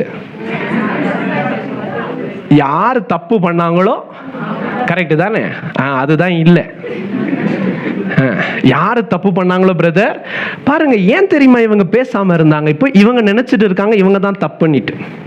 சாரி, இவங்க நினைக்கிறாங்க இவங்க தப்பு, இவங்க நினைக்கிறாங்க இவங்க தப்பு. அதனாலதான் 2 பேரும் என்ன பண்ண மாட்டேன்றாங்க. ஆமா, அவங்க தானே தப்பு பண்ணாங்க, வந்து பேசட்டும். இவங்க தானே தப்பு பண்ணாங்க, வந்து பேசட்டும். ஒரு நாளும் வாய்க்காது. யார் பேசணும் தெரியுமா? கணவன் பேசணும் கிடையாது, மனைவி பேசணும் கிடையாது. நான் ஒன்று சொல்லவா? யார் கர்த்தருடைய பிள்ளை அவங்க பேசணும். 2 பேருமே கர்த்தருடைய பிள்ளைங்க தான். அப்ப யார் தான் பேசுவா? இந்த 2 பேர்ல யார் உறவுக்கு அதிகமான முக்கியத்துவம் கொடுப்பாங்களோ அவங்க வந்து பேசுவாங்க. It is somebody who has high reverence for this relationship that God has bought. கர்த்தர் கொண்டு வந்த இந்த உறவை குறித்து எவர்களுக்குள் அதிகமான கரிசனம் இருக்கோ அந்த தேவப்பிள்ளை ஓடி போய் பேசுவான். அதுதான் அவன் கர்த்தருக்குள்ள இன்னும் வளர்ந்திருக்கான்னு அர்த்தம். நீங்க ஒரு நாளும் உங்க தன்மானத்தை விட்டு போகல. நீங்க சொல்லுங்க, அதெல்லாம் செத்து போச்சுயா, அதெல்லாம் செத்து போச்சு. கேலி பண்ணுவாங்க பிரதர். கேலி பண்றவங்களை பார்த்து நீங்க யோசிக்காதீங்க. சோஷியல் மீடியா உங்களை இன்ஃப்ளூயன்ஸ் பண்ண விடாதீங்க. அவங்க வாழ்க்கையே சீரழிந்தவங்க வந்து உங்களுக்கு ஆலோசனை சொல்ல விடாதீங்க. புரியுதா உங்களுக்கு? there is a spirit of all these feminism. நீங்க எல்லாத்துக்கும் ஒண்ணுதான், நீங்க இப்படிதான் இருக்கணும், நீங்க அப்படிதான் இருக்கணும்னு சொல்லுகிற பிசாசின் ஆவிகளால் தூண்டப்பட்டவங்க வந்து உங்களுக்கு, கர்த்தருடைய பிள்ளைகளாகிய உங்களுக்கு, ஸ்திரீகளுக்கு, சகோதரிகளுக்கு ஆலோசனை சொல்ல விடாதீங்க. சகோதரர்களே, நீங்க உலகத்தாரிடத்திலிருந்து உங்களுடைய முறைமைகளை எடுத்துக்கொள்ளாதிருங்க. அது அவங்களுடையது. அவங்களே சேதப்பட்டு என்ன செய்வதென்று தெரியாம தவிக்கிறவங்க, அவங்க கிட்ட இருந்து நீங்க பார்த்து பேட்டர்னை கத்துக்கொள்ள வேண்டாம். நமக்கு வேதம் கற்றுக் கொடுத்திருக்கிறது. Our Bible has taught us what is the pattern. Come on dear brothers, all husbands, it is God who has placed you on a certain position. கர்த்தர் உங்களை நம்பி உங்களை ஒரு அதிகாரத்தின் கீழே வைத்திருக்கிறார். கிறிஸ்துவோடைய அதிகாரத்துக்கு கீழே நீங்க இருக்கிறீங்க. அந்த அதிகாரத்துக்கு கீழே நீங்க இருக்கிற வரைக்கும் உங்க அதிகாரங்கள் செயல்படும். ஹல்லேலூயா. நீங்கள் தைரியமாக தொடர்ந்து உங்க குடும்பங்களை நேசிங்க, தொடர்ந்து உங்க மனைவிகளை நேசிங்க, தொடர்ந்து உங்க மனைவிகளை அன்பு கூறுங்க. கர்த்தர் உங்களை ஆசீர்வதிப்பாங்க. நீங்க சுயத்துக்கு மரித்து நீங்கள் அவர்களை உங்களை விட, வேதம் சொல்றது இல்லையா, கன்சிடர் அதர்ஸ் மோர் இம்பார்ட்டன்ட் தேன். இது கடைசியா சகோதரர்களுக்கு நான் சொல்லுவது, உங்களை விட மற்றவர்களை நீங்கள் அதிகமாக எண்ணுங்கள். அடுத்தது சகோதரர்களுக்கு ஃபைனல் டச் இது உங்களுக்கு, சரியா? சகோதரர்களே, புருஷர்களே, பெற்றுக்கொள்வதை பார்க்கிலும் சொல்ல மாட்டீங்களா, கொடுப்பதுதான் ஆசீர்வாதம். எல்லாமே பொருட்கள் மாத்திரம் அல்ல, அவர்களுடைய எதிர்பார்ப்புகள், அவர்களுடைய சந்தோஷங்கள், அவர்களுடைய காரியங்கள் எல்லாவற்றிலும் நாம, அதாவது திருமணம் செஞ்ச ஒவ்வொருவரும் இங்க கர்த்தருடைய சமூகத்தில் நின்று என்ன உடன்படிக்கை பண்ணீங்க? என் பொருட்களாலும் சொல்ல மாட்டீங்க. திருமணம் ஆனவங்க சொல்லுங்க, யாராவது ஆகாதவங்க கேட்டு பிராக்டிஸ் பண்ணியிருந்தாலும் சொல்லுங்க. ஆமா, என்னென்ன வேர்ப்ஸ் எக்ஸ்சேஞ்ச் பண்ணோம்? துன்பத்திலும் இன்பத்திலும், சுகத்திலும் வியாதியிலும், உயர்விலும் தாழ்விலும், வாழ்விலும், சரிங்க, வாழ்விலும் சாவிலும், இல்ல, என் பொருட்களாலும் என்னுடைய சரீரத்தினாலும் உன்னை மேன்மைப்படுத்துவேன் அப்படின்னு சொல்லியிருப்போம். இவைகள் அத்தனையும் கூட கணவன் கொடுக்கிறதை குறித்து தான் எதிர்பார்க்கணுமே தவிர அதை கட்டாயமாக எடுத்துக்கொள்ளுகிறதில் இல்லை உங்க அதிகாரம். Do you understand all husbands? All my dear brothers, புருஷர்களே, நான் சொல்றது உங்களுக்கு புரியுதா? ஆமா, கட்டாயப்படுத்தி மனைவிகள் மேல் உங்களுடைய அதிகாரத்தை செலுத்தி அவர்களிடத்திலிருந்து பெற்றுக்கொள்வது அல்லையா அதிகாரம். அவர்களுக்கு கொடுக்க நினைக்கிறது தான் அதிகாரம். அவர்களின் மேன்மைப்படுத்துவது தான் அதிகாரம். அவர்களுடைய சந்தோஷத்தை கொடுப்பது தான் அதிகாரம். ஹல்லேலூயா. Right, that is for brothers for today. Let us get on to sisters. என் அருமையான சகோதரிகளே, மனைவிகளே, உங்களுக்காக பேசுகிறேன். கவனித்து கேளுங்கள். இப்போ மனைவிகளுக்கு வேதம் என்ன தெரியுமா சொல்லுது? It says you ought to submit as church submits to the Lord Jesus. திருச்சபை கிறிஸ்து இயேசுவுக்கு எப்படி ஒப்பு கொடுக்குமோ அப்படி நீங்க ஒப்பு கொடுக்கணும். ரொம்ப சந்தோஷங்க, நீங்க எல்லாரும் இப்ப கேட்டீங்க, கணவர்கள் கிறிஸ்து இயேசு சபைக்காய் ஜீவனே கொடுத்தாரே, அவ்விதமாய் கணவர்கள் நேசிக்கணும். இப்போ நீங்க கேட்க வேண்டிய கேள்வி ஒண்ணுதான் மனைவிகளே, உங்கள் புருஷர்கள் உங்களுக்காக மரிக்கிற அளவுக்கு நீங்கள் தகுதியானவர்களா? Are you worth that your husband should die for you? நீங்கள் தகுதியானவர்களா? அப்படி தகுதி உள்ளவர்களானால் பொறுத்திருங்க, அவங்க அனுதினமும் உங்களுக்காக மரிப்பாங்க. கணவர்களே, உங்களையும் கேட்கிறேன், உங்க மனைவிகள் ஒப்பு கொடுக்க வேண்டும் என்று எதிர்பார்க்கிறீர்களே, அவர்கள் உங்களுடைய அதிகாரத்துக்கு ஒப்பு கொடுக்க நீங்க தகுதி உள்ளவர்களா? Are you worth for your wives to submit under your authority? ஒப்பு கொடுக்க மனதுள்ளவர்களா? ஒப்பு கொடுக்க தகுதியானவர்களா? அதை கவனித்து பாருங்க, நல்லா இருக்கும். அப்படி இருந்தா கர்த்தர் உங்க குடும்பத்தை, சங்கீதம் 127 உங்களுக்கு சொந்தமானதுதான். பிரிண்ட் எடுத்து வீட்டுக்கு போட வேண்டாம். வரவங்க உங்க குடும்பத்தை பார்த்து தெரிஞ்சுப்பாங்க, இது 128ஆம் குடும்பம், இது 128 சங்கீதம் இருக்கிற குடும்பம் இதுன்னு சொல்லி உங்க குடும்பத்தை பார்க்கிற போதே தெரிந்து கொள்ளுவாங்க. Get to what? That your husband would be ready to die for yourself, for you, for your sake. தொடர்ந்து பார்க்கலாம் பாருங்க. மனைவிகள் ஒப்பு கொடுக்க வேண்டும் என்று கர்த்தர் சொல்லி இருக்கிறாங்க. இது கர்த்தருடைய நியமம். ஆதி நாட்களிலே கர்த்தர் தம்முடைய உன்னதமான ஊழியத்திற்கு லேவியர்களை தெரிந்து கொண்டார், ஆசாரியர்களை தெரிந்து கொண்டார்.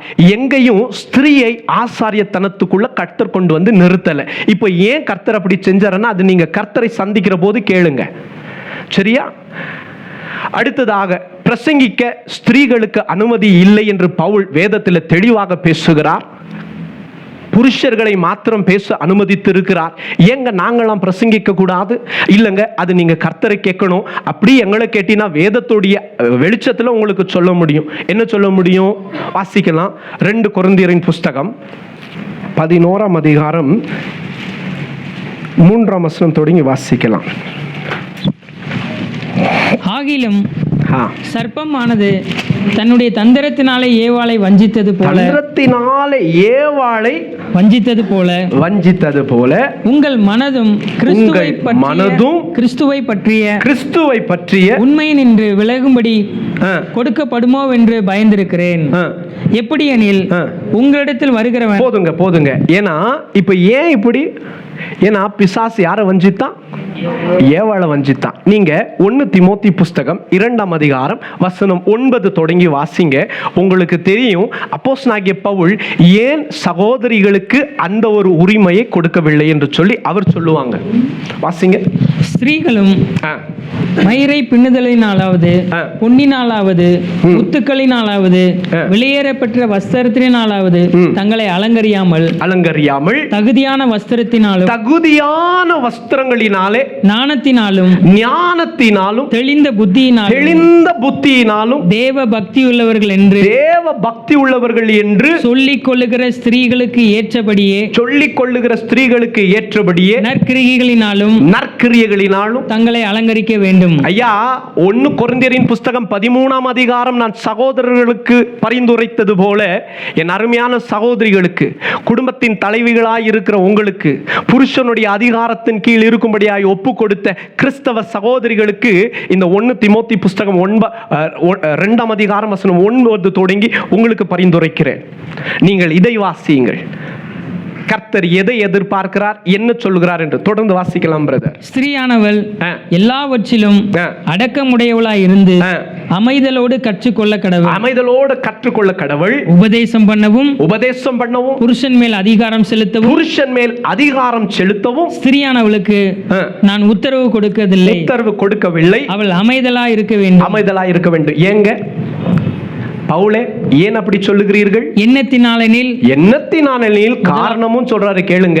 முதலாவது ஆதாம் உருவாக்கப்பட்டது முதல்ல ஆதாம், that is the order. பின்பு ஏவாள் பின்புதான் ஏவாளை உண்டாக்கினார் கர்த்தர். now that is the order.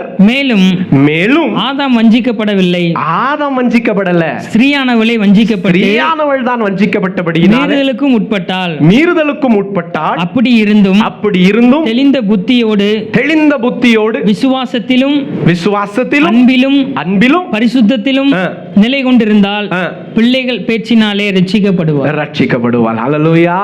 And now I would sincerely request all my sisters, especially the wives, நீங்க எல்லாரும் இதை வாசிங்க, இதை கைக்கொள்ளுங்க. திருமணத்திற்காக ஆயத்தமாகி ஜெபம் பண்ணிட்டு இருக்கிற அருமையான சகோதரிகளும் கூட இதை வாசிங்க. This is how you can adhere. இதுதான் principles, இதுதான் உங்க வாழ்க்கைக்கு முறைகள். இங்கிருந்து எடுத்துக்கங்க. உங்க குடும்பம் சந்தோஷமா இருக்கும், உங்க குடும்பங்கள் வர்த்திக்கப்படும், உங்கள் குடும்பங்கள் கனி கொடுக்கிறதா மாறும். கர்த்தருக்கு பிரியமான குடும்பமாய் மாற வேண்டும். என் பிள்ளைகள் எல்லாம் கர்த்தரால் போதிக்கப்பட்டு இருக்க வேண்டும். கர்த்தருடைய சமாதானம் என் வீட்டில் பெருகி இருக்கணும். எருசலேமின் சமாதானத்தை நான் காணணும். என் பிள்ளைகளின் பிள்ளைகளை காண வேண்டும். இந்த சுக வாழ்வு உங்களுக்கு வர வேண்டுமானால் எடுத்துக்கங்க. இப்ப பாத்தீங்களா கடினமா போச்சு. ஏன் கடினமா இருக்கு? Now let us come to that point. Why is it difficult? ஒப்பு கொடுக்க ஏன் கஷ்டமா இருக்கு? நான் மறுபடியும் சொல்றேன், நீங்கள் கண்மூடித்தனமாய் உங்கள் புருஷர்களுக்கு ஒப்பு கொடுங்கன்னு நான் சொல்லல. நான் எப்பவுமே சொல்லியிருக்கிறேன் இல்லையா, வேதத்துக்கு புறம்பானதை உங்கள் புருஷர்கள் சொல்லுவார்கள், ஆனாலும் நீங்கள் கேட்க வேண்டிய அவசியம் இல்லை. உங்களை பாவத்துக்குள் தள்ளுகிற கிரியைகளை உங்கள் புருஷர்கள் உங்கள் மேல் செலுத்துவார்கள், ஆனால் நீங்கள் அதை செயல்படுத்த வேண்டிய அவசியம் இல்லை. புரியுதா உங்களுக்கு? ஆமா, அருமையான கர்த்தருடைய பிள்ளைகளை, வேதத்துக்கு புறம்பா இல்லைன்னு சொன்னா எல்லாவற்றிலும் மனைவிகள் நீங்கள் அவர்களுக்கு ஒப்பு கொடுக்கத்தான் வேண்டும். And that is God's order. I may be sounding a little dogmatic, but that is the order set by God. நான் ஒருவேளை உங்களுக்கு பேசுகிறது சற்று கடினமாகவோ அல்லது ரொம்ப இதா பேசுறீங்களே பிரதர், இல்லைங்க அதுதான் உண்மை. That is God's order. If you have a question, maybe you can ask God for it. ஏன் இப்படி செய்ய வேண்டும்? கர்த்தரை கேளுங்க. ஏன் ஆசாரியர்கள் தான் இருக்கணும்? கர்த்தரை கேளுங்க. ஏன் ஒரு ஆண் ஆட்டுக்குட்டியை தான் கொண்டு வரணும்? கர்த்தரை கேளுங்க. You should just ask God for those things when we meet God. Hold on, patience. கொஞ்சம் பொறுமையா இருங்க.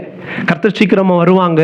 அப்போ உங்களுக்கு இருக்கிற கேள்விகள், ஏற்றுக்கொள்ள மனமில்லாமல் இருக்கிற கேள்விகளுக்கு, உங்களுக்கு எல்லா கேள்விக்கும் பதில் நான் சொல்றேன், ஆனாலும் இந்த கேள்விகளுக்கு இந்த பதில் எங்களுக்கு பத்தல அப்படின்னு சொன்னா கொஞ்சம் பொறுமையா இருங்க.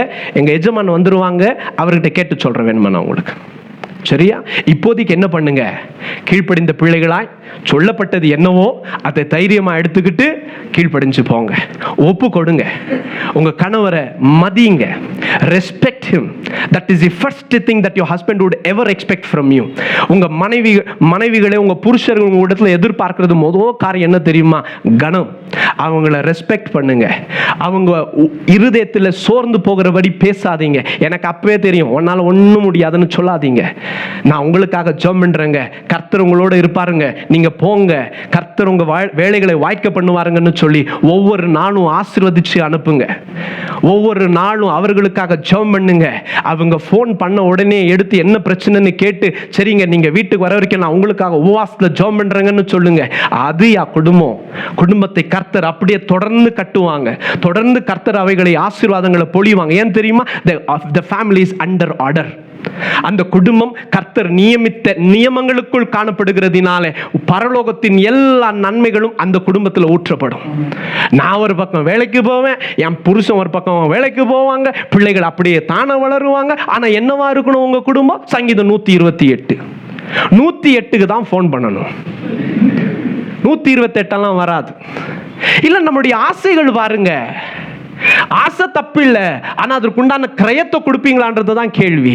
The desire itself is not wrong because it is God given it, but the problem is, are you ready to pay the price? அதற்கு உண்டான கிரயத்தை கொடுப்பீங்களா என்பது தான் கேள்வி. அருமையான கர்த்தருடைய பிள்ளைகளை கவனித்து கேளுங்கள். ஏன் ஒரு ஸ்திரீக்கு ஒப்பு கொடுக்க கஷ்டம் தெரியுமாங்க? அதுதான் விழுந்து போன மனுஷனுடைய சுபாவம். That is the nature of fallen man. ஏன் ஒப்பு கொடுக்க மனைவிகளுக்கு ஏன் கஷ்டம்? ஒன்று சுயம். அந்த சுயம் எப்படிப்பட்டது, எங்கிருந்து வந்துச்சுன்னு உங்களுக்கு சொல்லிக் கொடுக்குறேன் கேளுங்க. வேதாகமத்தில் நீங்கள் ஆதியாகமத்தின் புஸ்தகம் 3ஆம் அதிகாரத்தை திருப்பிக் கொள்ளுங்கள். I will show you from there. Book of Genesis chapter 3. வேகமாக ஆதியாகமத்தின் புஸ்தகம் 3ஆம் அதிகாரத்தை திருப்பிக் கொள்ளலாம். வசனம் 6 தொடங்கி வாசிக்கலாம். அப்பொழுது ஸ்திரீயானவள் அந்த விருட்சம் புசிப்புக்கு நல்லதும் பார்வைக்கு இன்பமும் புத்தியை தெளிவிக்கிறதுக்கும் இச்சிக்கப்படத்தக்க விருட்சமாய் இருக்கிறது என்று கண்டு அதன் கனியை பறித்து புசித்து தன் புருஷனுக்கும் கொடுத்தாங்களா? சரியா? 2 பேரும் சாப்பிட்டாங்களா? முடிஞ்சிருச்சா? இப்ப கவனிங்க, கர்த்தர் தோட்டத்திற்கு மறுபடியும் வருகிறார். அவர்கள் எதற்காக இப்படி செய்தாங்கன்னு ஆதாமை கேட்ட போது ஏவாளை காண்பித்தான், ஏவாளை கேட்ட போது சர்ப்பத்தை காண்பித்தாள். கர்த்தர் 3 பேருக்கும் பேசுறாங்க. சரியா? சர்ப்பத்துக்கு, ஏவாளுக்காகவும் ஆதாமுக்காகவும். ஏவாளுக்கு என்ன சொன்னாங்கன்னு வாசிங்க. 3ஆம் அதிகாரம் வசனம் 16ஆம் வசனம். அவர் ஸ்திரீயை நோக்கி நீ கர்ப்பவதியா இருக்கும்போது உன் வேதனையை மிகவும் பெருக பண்ணுவேன். வேதனையோடு பிள்ளை பெறுவாய். உன் ஆசை உன் புருஷனை பற்றி இருக்கும். உன் புருஷனை பற்றி இருக்கும். அவன் உன்னை ஆண்டு கொள்ளுவான் என்றார். யார் ஆண்டு கொள்ளுவா? புருஷன் மனைவியை ஆண்டு கொள்வான். Now who will have authority over who? It is husband who will have authority over wife. But what did God say? But the wife will have the desire. இங்கிலீஷ்ல அங்க ஆசை என்ன எழுதி இருக்கு, இங்கிலீஷ்ல என்ன எழுதி இருக்கு வாசிங்க. அந்த வார்த்தை மட்டும் yet your desire will be for your husband. என்ன desire அப்படின்னா, what is this desire? இப்போ இதே வார்த்தை உங்களுக்கு காட்டி கொடுக்கிறேன். ஆதியாகமத்தின் புஸ்தகம் 4ஆம் அதிகாரம் திருப்புங்க, 7ஆம் வசனத்தை வாசிக்கலாம். நீ நன்மை செய்தால், காயனை பார்த்து அதே வார்த்தைகளை கர்த்தர் பேசுவாங்க. வாசிங்க. நீ நன்மை செய்தால் மேன்மை இல்லையோ, நீ நன்மை செய்யாததினால் பாவம் வாசற்படியிலே படுத்திருக்கு, அவன் ஆசை உன்னை பற்றி இருக்கும். யார் ஆசை? புரியுதா உங்களுக்கு நான் சொல்றது? புரியுதா? What is this word now desire means? What is this word desire means? A desire to rule. Thank you. A desire to rule over. கர்த்தர் சொல்றாங்க, மனைவிகளே, ஸ்திரீகளே கவனித்து கேளுங்க. நீங்க எப்போதும் உங்க இருதயம் என்ன தெரியுமா சொல்லும்? உங்க புருஷனை ஆளுகை பண்ண சொல்லும். ஆனா அது இல்ல ஆர்டர். உன் புருஷன் தான் உன்னை ஆளுகை பண்ணி கொள்ளுவான். இந்த பேட்டில் எப்பவும் இருக்கும். இந்த சத்தியத்தை அறிந்து கொள்ளுகிற வரைக்கும் ஒரு மனைவி என்ன நினைப்பாங்க தெரியுமா? தன்னுடைய கட்டுப்பாட்டுக்குள் சகலத்தையும் வைத்துக் கொள்ள வேண்டும் என்று நினைப்பாங்க. அது இல்லைங்க. அதுதான் விழுந்து போன மனுஷனுடைய நிலை. எப்பொழுது கிறிஸ்து இயேசுவுக்குள் அந்த பழைய மனுஷி சாகுறாளோ அப்போதான் அவள் மனைவி புருஷனுக்கே ஒப்பு கொடுக்க முடியும். தன்னுடைய சுயம் சாகாமல் புருஷனுக்கு ஒப்பு கொடுக்க முடியாது. புருஷனுக்கு ஒப்பு கொடுக்காத மனைவி கிறிஸ்து இயேசுவுக்கு ஒப்பு கொடுக்க முடியாது. ஒப்பு கொடுக்காதவர்கள் வாழ்க்கையில கர்த்தர் ஒரு நன்மையும் செய்ய முடியாது. இல்லையே, எங்களுக்கு ஒன்றும் ஆகலை. கர்த்தர், நான் தான் சொன்னேன் இல்லையா, கர்த்தர் என்ன பண்ண மாட்டாங்க, கட்டாயப்படுத்தி நம்மை மேற்கொள்ள மாட்டாங்க. நமக்கு ஃப்ரீ வில் கொடுத்துருக்குறாங்க. உங்க விருப்பம் கேட்டா நன்மை, இல்லைன்னு சொன்னா உங்க விருப்பம். அவர்களுக்கு கிரியைகளுக்கு உண்டான தக்க பலன் இனி வரப்போகுது. உதாரணத்துக்கு கவனித்து கேளுங்கள். எஸ்தர் புஸ்தகம் நம்ம எல்லாருக்கும் அறிமுகமான புஸ்தகம். அங்கே ஒரு ராஜாத்தி ஏற்கனவே இருந்தாங்க. அந்த ராஜாத்தி பேரு வஸ்தி. இந்த வாஸ்தியோடைய கிரியை என்னவா இருந்துச்சு? ராஜா பெரிய சம்பிரமமாக ஒரு மேஜை உண்டு பண்ணியிருக்கிறாங்க. எல்லா தேசத்திலிருந்தும், அவருக்கு 127 தேசங்கள் அவருக்கு சொந்தமானது. எல்லா தேசங்களிலிருந்தும் தலைவர் வந்திருக்கிறாங்க. ராஜா எல்லாருக்கும் முன்னாடி தன்னுடைய மேன்மைகளை காட்டி கடைசியாக மனைவியையும் வர சொல்லுகிறாங்க. மனைவி என்ன பண்ணல? ராஜா கூப்பிட்டு வரல. ராஜாவுக்கு ஒரே அவமானமா போச்சு, துக்கமா போச்சு. என்ன பண்ணாங்க தெரியுமா? உடனே எந்த தீர்மானத்தையும் எடுக்கல. அதுதான் ராஜாவுக்கு அழகு. அது அப்படியே மௌனமா காத்திருந்தாங்க. அடுத்தது என்ன நடந்துச்சு தெரியுமா?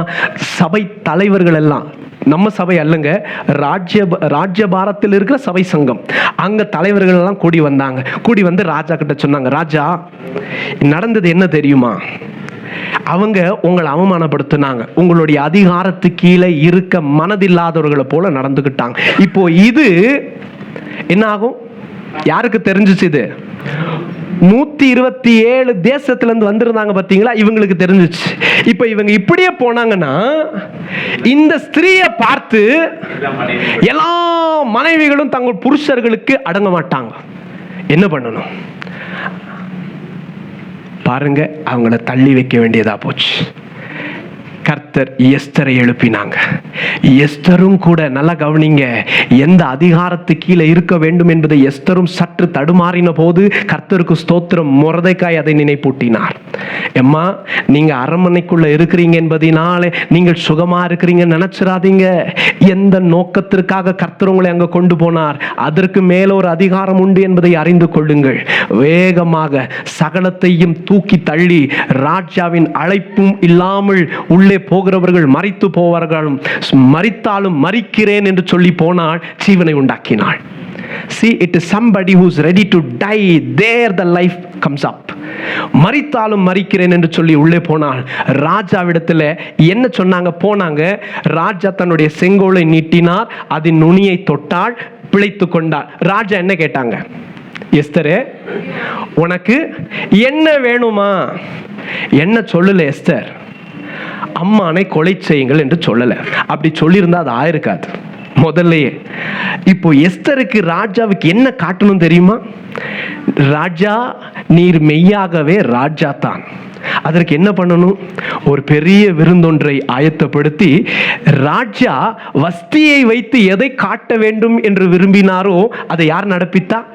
எஸ்தர் நடப்பித்து ராஜாவை வரவழைத்து தன்னுடைய அதிகாரத்தின் கீழ், ராஜாவுடைய அதிகாரத்தின் கீழ் தன்னை ஒப்பு கொடுத்தார். இப்போ ராஜா ஒரே சந்தோஷம். வஸ்தியை நான் கூப்பிட்டு செய்ய வேண்டும் நினைச்சதை வஸ்தி செய்யல, நான் எதிர்பார்த்ததை, என் இருதயத்தின் வாஞ்சையை அறிந்து கொண்ட எஸ்தர் அதை செய்து நான் கனம் பெற்ற மனுஷன் என்று அழைப்பேன் என்று சொன்னால் இவர்களுக்கு முன்பாக என்னை கனப்படுத்துகிறாளே.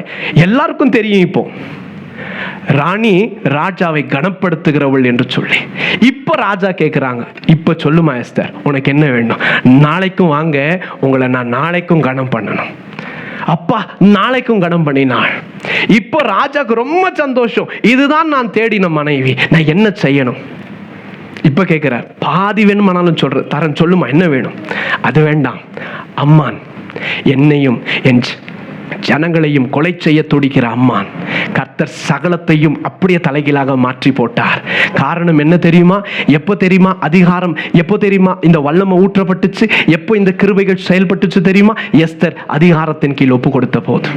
அருமையான கர்த்தருடைய பிள்ளைகளே, கர்த்தர் நியமித்த அதிகாரங்களுக்குள் மனைவிகள் நீங்கள் இருப்பீர்களானால் உங்க குடும்பத்திற்கு உண்டான எல்லா நன்மையும் அங்கிருந்து தான் வரும். அப்போதான் நீங்க புத்தி உள்ள ஸ்திரீ, அப்படிதான் நீங்க உங்க குடும்பங்களை கட்ட முடியும். உங்க குடும்பங்களை நீங்கள் கட்ட விரும்புவீர்களானால் வாங்க, அதிகாரத்துக்கு கீழே நில்லுங்க. Don't try to take any sort of a pattern from world, from outside. Nonsense they are. இந்த சோஷியல் மீடியா, இந்த ஃபேஸ்புக்கும் இன்ஸ்டாகிராமும் இன்னும் என்னென்ன இருக்கோ, டிக்டாக்கா, அது இவைகள் என்னென்ன வச்சிருக்கிறாங்களோ இவைகள் எல்லாவற்றிலும் கண்டவனும் ஆலோசனை சொல்ல ஆயிட்டான். கண்டவனும் ஜனங்களுக்குள்ள. ஐயா, நீங்களும் நானும் கற்றுக்கொள்ள வேண்டியதுக்காகத்தான் அப்பா வேதம் கொடுத்தார். என்னோட சேர்ந்து சொல்லுங்க, என் வாழ்க்கைக்கு நான் கற்றுக்கொள்ள வேண்டிய எல்லா முறைமைகளையும் என் கர்த்தர் எனக்கு வேதத்தில் வைத்து கொடுத்திருக்கிறார். இதுக்கு வெளியில நமக்கு எதுவும் வேண்டாம். புரியுதா உங்களுக்கு? நீங்களும் நானும் பரிசுத்தமாய் நீதி உள்ள வாழ்க்கை வாழ கர்த்தர் சகலத்தையும் வெறும் போதித்தவர் அல்ல, சகலத்தையும் கொடுத்தவர் என்று என் வேதம் சொல்லுகிறது. ஹல்லேலூயா. அருமையான கர்த்தருடைய பிள்ளைகளே, அப்போ மனைவிகளுக்கு என்ன பிரச்சனை, ஏன் ஒப்பு கொடுக்க ஆகிறதுனா, அது அவருடைய சுயம், அதனுடைய சுபாவம். விழுந்து போன அந்த சுபாவம் என்ன பண்ணும்? எப்போதும் புருஷனுக்கு மேல அதிகாரத்தை செலுத்த நினைக்கும். ஆனா கர்த்தர் நியமித்தது அதல்ல. அந்த வாஞ்ச உனக்குள்ள இருக்கும், ஆனா கொடுக்கப்படாது. Imagine the agony that you will go through if you are not dying for yourself. All my dear sisters, நான் சொல்றது புரியுதா உங்களுக்கு? உங்களுக்கு அந்த வாஞ்ச இருக்கும், ஆனா கொடுக்கப்படாது. அது ஒவ்வொரு நாளும் எப்படி இருக்கும்? உங்களுக்கு வலிக்கத்தான் செய்யும். எப்போ வரைக்கும்? சுயத்துக்கு நீங்களும். Only then you will be redeemed from it. Only then you will come under the right authority and submit yourself to your husband. And what joy would that be? உங்கள் குடும்பம் எவ்வளவு ஆசீர்வாதமானதா இருக்கும் அப்படி ஒப்பு கொடுத்தா. நீங்க வேதத்துல வாசித்து பாருங்க. ரெபேக்காளை எலியேசர் கொண்டு போகிறான் ஒட்டகத்தின் மேல். எங்கேயும் இறங்கல, ஒன்றும் செய்யல. அப்படியே நீங்க பார்த்துட்டு இருந்தீங்கன்னா தூரத்துல ஒரு மனுஷன் தெரிகிறான். ரெபேக்கா கேட்குறாங்க எலியேசர், ஐயா அந்த தூரத்துல தெரிகிற மனுஷன் யார்? அதுக்கு எலியேசர் சொல்றாரு, அவர் தான் என்னுடைய எஜமான், உங்க மாப்பிள்ளை அப்படின்னு சொன்ன உடனே ரெபேக்கா என்ன பண்ணாங்க? வாசிக்கலாம். ஆதியாகமத்தின் புஸ்தகம் 24ஆம் அதிகாரம் 63ஆம் வசனம் தொடங்கி வாசிக்கலாம். ஈசாக்கு சாயங்கால வேளையிலே தியானம் பண்ண வெளியிலே போயிருந்த போது தன் கண்களை ஏறெடுத்து பார்த்தபோது ஒட்டகங்கள் வர கண்டான். ரெபேக்காளும் தன் கண்களை ஏறெடுத்து ஈசாக்கை பார்த்தபோது ஊழியக்காரனை நோக்கி, அங்கே வெளியிலே நமக்கு எதிராக நடந்து வருகிற அந்த மனிதர் யார் என்று கேட்டாள். அவர்தான் என் எஜமான் என்று ஊழியக்காரன் சொன்னான். அப்பொழுது அவள் ஒட்டகத்தை விட்டு இறங்கி முக்காடிட்டு கொண்டாள். என்ன பண்ணாங்களா? உடனே இறங்கி முக்காடிட்டு கொண்டதுக்கு அர்த்தம் என்ன? சப்மிஷன் என்ற அர்த்தம். அவர்தான் என்னுடைய புருஷனுடைய அதிகாரத்துக்கு என்னை கீழ்ப்படுத்துவேன் என்கிற ஒப்பு கொடுத்தல் தான். that is a sign, that's an absolute sign of submission to husband. அதுக்கு பின்புதான் ஈசாக்கு என்ன பண்ணாரு தெரியுமா? அப்படி ஒப்பு கொடுத்த மனைவியைத்தான் அவன் தன்னுடைய கூடாரத்துக்குள் கொண்டு போனான். அவளை நேசித்தான் என்று வேதம் சொல்லுகிறது. மனைவி ஒப்பு கொடுத்தாள், கணவன் நேசித்தான். வாசிங்க, தொடர்ந்து வாசிங்க பிரதர், வாசிச்சு முடிச்சிருங்க பிரதர். அது ஊழியக்காரன் தான் செய்த சகல காரியங்களையும் ஈசாக்கு விவரித்து சொன்னான். அப்பொழுது ஈசாக்கு ரெபேக்காளை தன் தாய் சாராளுடைய கூடாரத்துக்கு அழைத்து கொண்டு போய் அவளை தனக்கு மனைவியாக்கி கொண்டு அவளை நேசித்தான். புருஷன் என்ன பண்ணணும்? நேசிக்கணும். மனைவி என்ன பண்ணணும்? ஒப்பு கொடுக்கணும். See that. மனைவி ஒப்பு கொடுத்தாள், கணவன் நேசித்தான். இந்த குடும்பம் ஆசீர்வாதமானதா இருந்தது. ஆபிரகாமுடைய சந்ததியாய் விளங்கினார்கள். அவர்கள் பிள்ளைகளை பெற்றெடுத்தார்கள். யாக்கோபின் மூலமாய் சந்ததிகள் வந்தது. கோத்திரங்களை எழுப்பினார். கர்த்தர் வாக்கு பண்ணினதை அப்படியே நிறைவேற்றினார். அந்த பிள்ளைகள் எல்லாரும் அவங்க தகப்பனை சுற்றிலும் அப்படியே கன்றுகளை போல நின்றாங்க. They were just like bows in the hands of a warrior. எவ்வளவு அருமையான காரியங்கள் கர்த்தருடைய திருச்சபையே. ஒப்பு கொடுக்கிறதில் தான் மேன்மை. I repeat once again, every blessing, the source of all blessing is in submission. எல்லா ஆசீர்வாதத்துக்கு ஊற்று காரணம் என்ன தெரியுமா? ஒப்பு கொடுத்தல் தான். ஒப்பு கொடுக்க பிரயாசப்படுங்க. அப்போ எங்களுடைய காரியங்கள் எல்லாம் பிரதர், நான் தான் சொல்றேனே, நீங்க என்ன எதிர்பார்க்குறீங்க? நீங்க சொல்லுங்க. ஏன் நீங்க ஒப்பு கொடுக்க கூடாதுன்னு நினைக்கிறீங்க? என்ன வேணும் உங்களுக்கு? விடுதலை, ரைட். அப்புறம் சுகம், சந்தோஷம். நான் மறுபடியும் சொல்றேன், இவைகள் எல்லாம் நீங்க தேடுறீங்க பாத்தீங்களா? நீங்க கெட்டது தேடுறீங்களா? நான் போய் சாகுறேன் அப்படின்னு சொல்லல. நீங்க என்ன சொல்றீங்க? நான் நல்லா இருக்கணும். கரெக்ட். நீங்க நல்லா இருக்கிறதுக்கும், நீங்க சுகமா வாழ்றதுக்கும், நீங்க நீடித்த நாட்கள் இருக்கிறதுக்கும் நாம என்ன செய்யணும் தெரியுமா? அதிகாரத்துக்கு ஒப்பு கொடுக்கணும். Unless you submit to the authority, there is nothing that God would do, and every expectation would be just to be tossed by the wind. எல்லாம் காற்றினால் பறக்கடிக்கிற பதரை போல இருக்கும் நம்முடைய எதிர்பார்ப்புகளும் நம்முடைய வாஞ்சைகளும். நமக்கு வாஞ்சை, நமக்கு ஆசை எல்லாம் நிறைவேறணும். கர்த்தருடைய வாக்குத்தத்தங்கள் எல்லாம் நிறைவுக்கு வரணும். அவைகள் எல்லாம் நிஜமாக மாற வேண்டும் என்று நமக்கு வாஞ்சைதான். ஆனால் இந்த ஒப்பு கொடுத்தல் இல்லாமல் உங்கள் குடும்பங்களை குறித்து, கட்டுகிறதை குறித்து யோசிக்கவும் பக்கம் வேண்டாம் ஐயா. நாங்க யோசிக்கிறது கூட இல்லை பிரதர். அப்போ பெரிய கேள்விகள் உண்டு அல்லவா? உங்களுக்கு முன்பாக பெரிய கேள்விகள் உண்டு. எங்களுக்கு குடும்ப கட்டம் விருப்பம் இல்லை, எங்களுக்கு குடும்பம் வேண்டாம். Right, very good. But there are lot of questions that you have to answer for that. அருமையான கர்த்தருடைய பிள்ளைகளே, என் அருமையான கர்த்தருடைய குடும்பங்களே, அருமையான சகோதரர்கள், புருஷர்களே, என் சகோதரிகளே, மனைவிகளே, நீங்கள் ஒப்பு கொடுக்கவும் அவர்கள் நேசிக்கவும் கற்றுக்கொள்ளட்டும். அதுதான் கர்த்தருக்கு பிரியமானது. எசபேலின் ஆவிகள் இன்றைக்கும் கிரியை செய்யத்தான் தூண்டுகிறது. புருஷர்களை ஆளுகை செய்யவும். புருஷர்களும் கூட எப்படி இருக்கக்கூடாது தெரியுமா? என்னங்க, ஆகாப் யாரு? இல்லைங்க, ராஜா தான். மனைவிக்கு சத்தத்துக்கு என்ன பண்ணுவாரு? அப்படியே இருந்துருவார். எதிர்த்து பாருங்க. நான் மறுபடியும் சொல்றேன், குடும்பங்களில் பிரச்சனையை கொண்டு வர சொல்ற ஆள் நான் கிடையாதுங்க. நீங்க எல்லாம் நல்ல சமாதானமா இருக்கணும்னு ஜெபம் பண்ற ஆள், உங்களுக்காக உபவாசம் இருக்கிற ஆள் நான், உங்களுக்காக ஜெபம் பண்ற ஆள் நான், சரியா?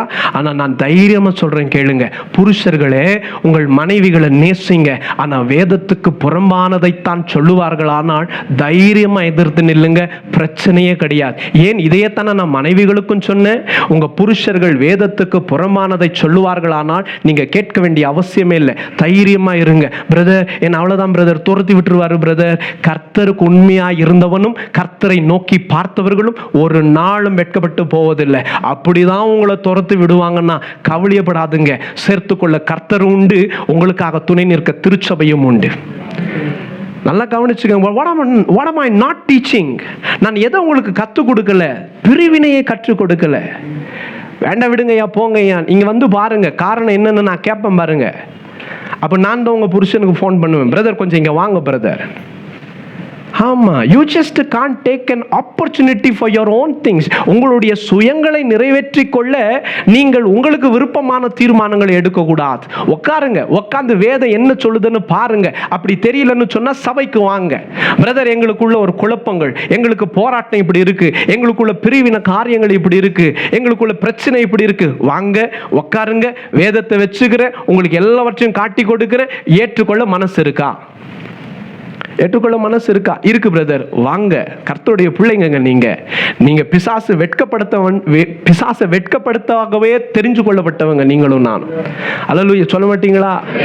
நாம பிசாசை வெட்கப்படுத்தும்படியாய் தெரிந்து கொள்ளப்பட்டவங்க, தேவ நாமத்தை மகிமைப்படுத்தும்படியாய் தெரிந்து கொள்ளப்பட்டவங்க, குடும்பம் எப்படி இருக்க வேண்டும் என்று சொல்லி அந்த நாட்களில மட்டும் இல்ல, இந்த நவீன காலத்திலும் பாவம் நிறைந்த இந்த காலங்களிலும் உலகம் தனக்கு சொந்தமான ஒரு பேட்டர்ன்ல கடந்து ஓடிக்கொண்டிருக்கிற போதும் ஒரு கர்த்தரால் நடத்தப்படுகிற குடும்பம் இவ்விதமாகத்தான் இருக்கும் என்று சொல்லி உலகத்திற்கு உதாரணமாய் விளங்கும்படியாய் காணப்பட வேண்டிய குடும்பங்களை நீங்க you have to be show as an example for others outside.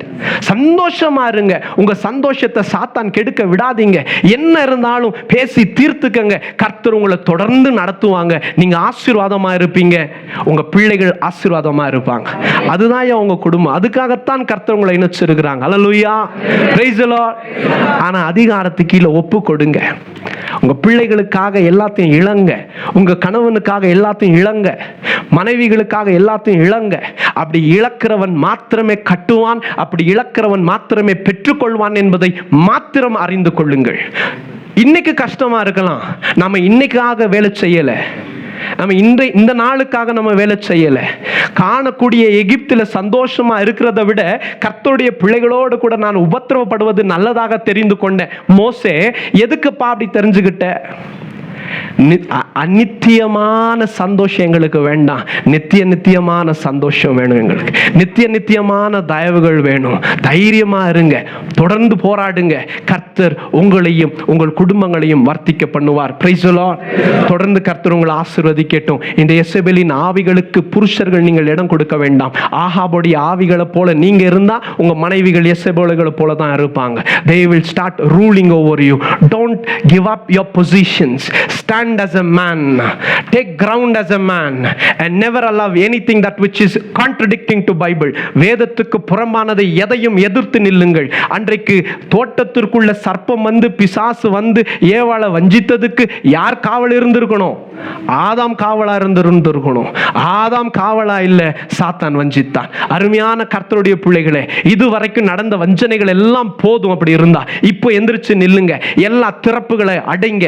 உங்க சமாதானமும் சந்தோஷமும் யாரும் கொள்ளையிடாதபடிக்கு கர்த்தரை அக்கினி வேலியாய் அக்கினி மதிலாய் கூப்பிடுங்க. உங்க குடும்பத்தை கர்த்தர் நின்று ஆசீர்வதித்து செழிக்க பண்ணுவாங்க. நாம் கர்த்தருடைய சமூகத்தில் எழுந்து நிற்கலாமா?